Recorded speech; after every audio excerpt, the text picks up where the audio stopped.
When I am in emotional pain, I seek the outdoors. I grew up here in Frederick, which means that throughout the region I have special places I go to find solace.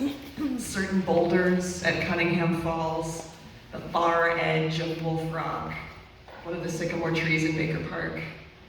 Quiet places where I can cry or think. I always feel better after sitting in those spaces for a while. This practice or habit of sitting with a non-human began when I was a child. We had an ornamental cherry tree in our front yard, and it was just large enough that I could climb it. There was a perfect branch for sitting about halfway up the tree, where I could lean my head on another large branch. And when the human world got to be too much, and it did so pretty frequently, I would climb my tree and pour my heart out to it. And I would feel better.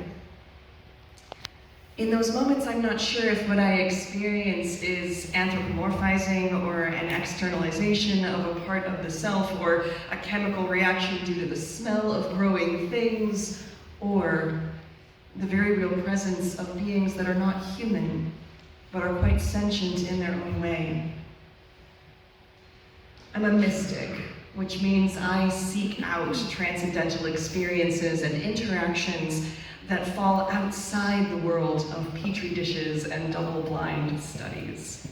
My own truth is that there's so much more to this world than what we can see with a microscope.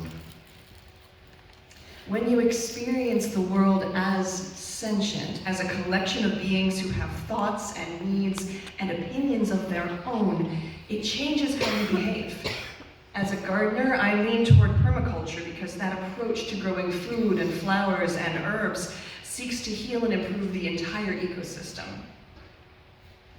Just as my body is an outward expression of the spirit inside it, the trees and stones and flowing hills and streams of this region are the outward expression of the spirits inside them.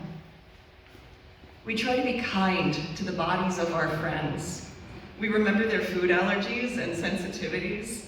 We know which friends we can invite to go on a long hike and which friends would be better suited to a game night invitation. When we gift items, we choose things our loved ones would enjoy, even if it's something we're not really into.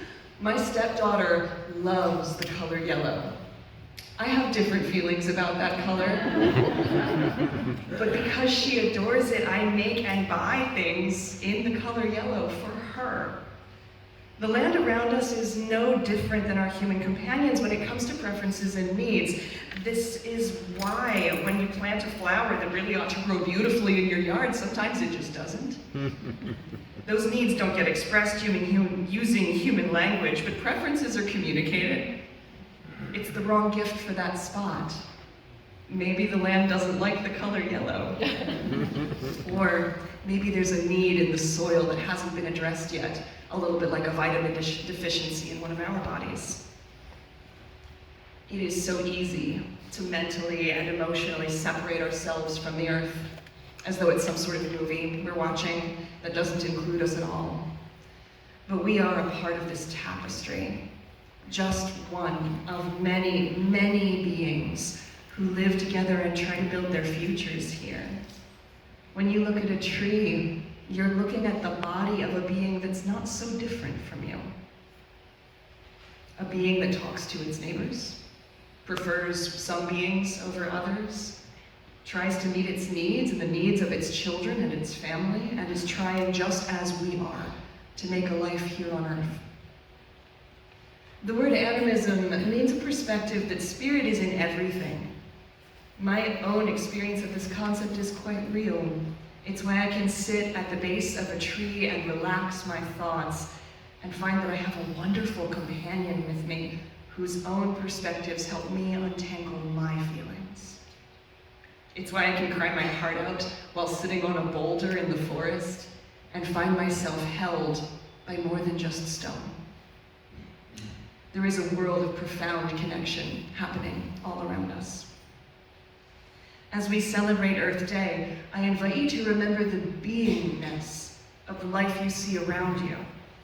I invite you to remember that you're looking at the body of a spirit, a body that is shaped differently than yours, but contains no less of a mystery of sentience and will than your own. We are spirits here together. We are bodies here together. And it is together as one co-creative, interdependent web of life that we must build the world to come.